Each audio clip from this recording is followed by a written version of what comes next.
ఆదిశేష అనంత శయన శ్రీనివాస శ్రీ వెంకటేశ ఆదిశేష అనంత శయన శ్రీనివాస శ్రీ వెంకటేశ ఆదిశేష అనంత శయన శ్రీనివాస శ్రీ వెంకటేశ ఆదిశేష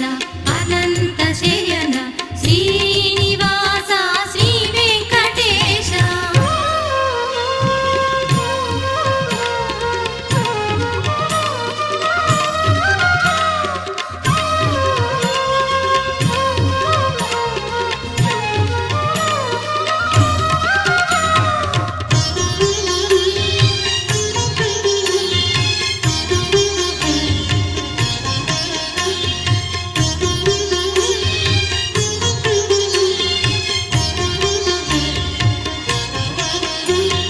బంగారు గుడిలో రంగారు స్వామి అంగరంగ విభవములేమి కొలచిన వారికి తొలగునులేమి తలచిన వారికి కలుగును కలిమి